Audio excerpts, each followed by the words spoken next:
Qatar को मिली गद्दारी की सजा, एक्शन मोड में आया भारत, सिर्फ 72 घंटों में लिया बदला। तो क्या कतर भारत के पूर्व सैनिकों को हाथ जोड़कर रिहा करेगा या फिर सहेगा सालाना 800 करोड़ का नुकसान? दोस्तों, जैसे जैसे कतर की जेल में कैद भारत के पूर्व 8 नेवी के सैनिकों की फांसी की तारीख नज़दीक आ रही है, वैसे वैसे भारत और कतर के बीच तनाव बढ़ता जा रहा है। एक तरफ भारत दुनिया भर के सामने चीख चीख के अपने पूर्व सैनिकों द्वारा की गई जासूसी के सबूत मांग रहा है, जो कतर देने से कतरा रहा है, तो दूसरी तरफ व्यापारिक स्तर पर भारत कतर की कमर तोड़ने में लगा हुआ है। भारत ने कतर को अल्टीमेटम देते हुए कहा कि अगर हमारे नागरिकों से कोई गुनाह हुआ है तो उसके सबूत दिखाओ या फिर उन्हें रिहा करो, लेकिन बिना सबूत दिखाए बेकसूर को सूली पर चढ़ाया तो हम आपको कहीं का नहीं छोड़ेंगे। और गवर्नमेंट ऑफ इंडिया के साथ बातचीत करके कतर के साथ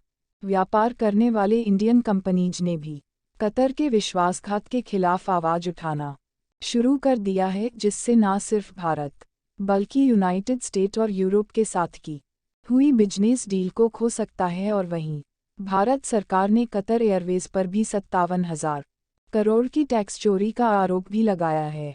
पूरी डेवलपमेंट क्या है, इस वीडियो में समझते हैं। भारत जिस तरह से कतर के द्वारा की गई गलती का सबक सिखा रहा है, उसके लिए इस वीडियो को एक लाइक जरूर करें। साथ ही इसी तरह और भी नॉलेजेबल वीडियो पाने के लिए चैनल को सब्सक्राइब जरूर करें। जहां अक्टूबर में दुनिया ने देखा कि कैसे कतर एक शरिया कोर्ट की तरह भारत के 8 पूर्व सैनिकों को मौत की सजा सुना दी, और ना ही वहां मौजूद इंडियन एम्बेसी को उन्हें गुनाह के सबूत दिखाए और ना ही अपनी कोर्ट में केस लड़ने का मौका दिया। इस मनमानी पर भारत ने कई सवाल किए, लेकिन इतना बड़ा बिजनेस रिलेशन होने के बावजूद अब तक कतर भारत की एक नहीं सुन रहा, जिससे भारत सरकार गुस्से में आग बबूला हो गई है। और अब सरकार ने एक ऐसा एक्शन लिया है जिससे कतर की बेचैनी बढ़ गई है। दरअसल भारत ने अफ्रीका के देश में जाकर ऐसा कदम उठाया है जो कतर को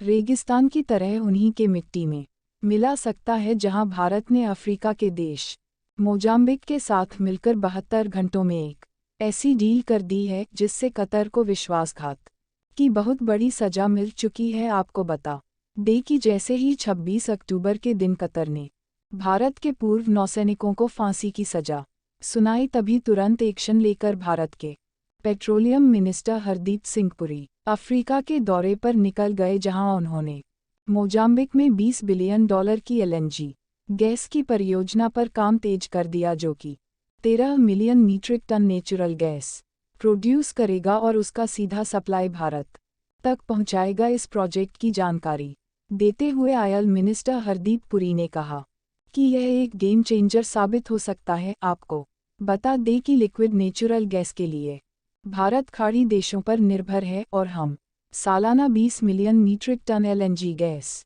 इंपोर्ट करते हैं, जिसमें से 50 पर यानी 11 million metric ton natural gas तो सिर्फ कतर सप्लाई करता है, यानी कि नेचुरल गैस के लिए हम कतर पर निर्भर हैं। ऐसी बात पर उड़ते हुए कई बार भारत के साथ पंगे ले चुका है, क्योंकि उसे लगता है कि हम कुछ भी करें भारत हमेशा चुप रहेगा। लेकिन कतर की यह हवाबाजी अब उस पर भारी पड़ चुकी है, क्योंकि भारत पहले से ही नेचुरल गैस के लिए कतर पर निर्भरता को कम करना चाहता था।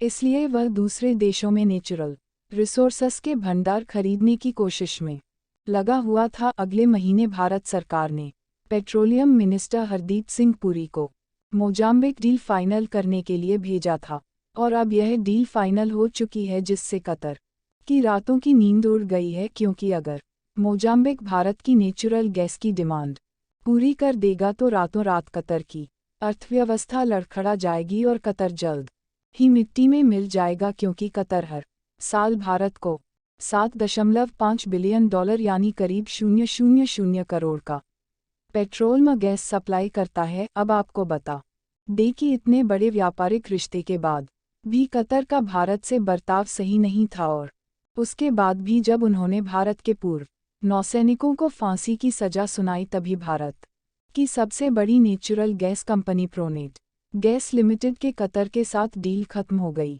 यहाँ तक कि कतर की हवा टाइट करने के लिए एक और देश ने भारत के साथ में हाथ मिला लिया है, और यह देश भारत को अब न सिर्फ पेट्रोल, डीजल और गैस के अल्टरनेटिव को बनाने की टेक्नोलॉजी देगा, बल्कि गोल्ड जैसे कुछ इम्पोर्टेंट एलिमेंट्स भारत को सीधे तौर पर ऑफर किए जा रहे हैं। हालांकि इस देश के साथ भारत के पिछले कुछ विवाद रहे हैं, लेकिन यह देश भारत के साथ पुरानी सभी दिक्कतों को खत्म करने के साथ आगे बढ़ना चाहता है। दोस्तों, हम बात कर रहे हैं ब्राज़ील की, जिसके लिए आज भारत दुनिया का 5वां सबसे बड़ा ट्रेडिंग पार्टनर है। आज यह खबर सामने निकल गई है कि WTO यानी कि वर्ल्ड ट्रेड ऑर्गेनाइजेशन ने भारत और ब्राज़ील के बीच में 2019 में विवाद हुआ था, जहां पर ब्राज़ील ने एलोकेशन लगाए थे कि भारत बड़े स्केल पर शुगर से एथेनॉल प्रोड्यूस करेगा। इसके अलावा शुगर पर भारत का बड़ा कंट्रोल है और इससे फूड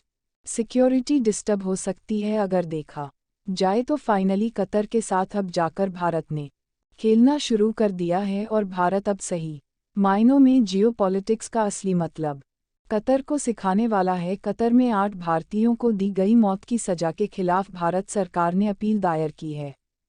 इस संबंध में विदेश मंत्रालय MEA ने गुरुवार को जानकारी दी कि फैसला गोपनीय है। प्रथम दृष्टया एक अदालत है जिसने निर्णय दिया, जिसे हमारी कानूनी टीम के साथ साझा किया गया। सभी कानूनी विकल्पों पर विचार करते हुए अपील दायर की गई है। हम कतरी अधिकारियों के संपर्क में हैं। बता दें कि अगस्त 2022 में कतर ने 8 पूर्व भारतीय नौसेना अधिकारियों को इजरायल के लिए जासूस के रूप में काम करने के शक में हिरासत में लिया था। हालांकि वे कतर में एक कंपनी में कार्यरत थे। भारतीय नौसेना के पूर्व अधिकारियों captain Navtej Singh Gill, captain Virendra Kumar Verma, captain Saurabh Vashisht, commander Amit Nagpal, commander Purnendu Tiwari, commander Sugunakar Pakala, commander Sanjeev Gupta और नाविक रागेश को कतर खुफिया एजेंसी ने 30 अगस्त 2022 में दोहा से गिरफ्तार किया था।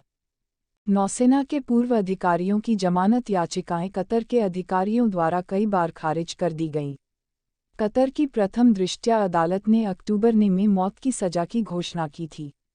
इसके खिलाफ अब भारत सरकार ने अपील दायर की है, और हम आपको यकीन दिलाते हैं कि जल्द यह भारतीय ऑफिसर भारत लौटने वाले हैं। बाकी आपको क्या लगता है, भारत सरकार इन्हें बचा पाएगी या नहीं? अपनी राय कमेंट में जरूर बताएं। इस वीडियो को यहीं पर ख़त्म करते हैं। इस वीडियो को एक लाइक जरूर करें और अपने दोस्तों तक इस वीडियो को शेयर करें, ताकि उन्हें भी जानकारी मिल सके। इसी तरह और भी नॉलेजेबल वीडियो देखने के लिए अपने भरोसेमंद चैनल को सब्सक्राइब करके बेल नोटिफिकेशन को ऑल पर जरूर रखें। वीडियो को अंत तक देखने के लिए धन्यवाद।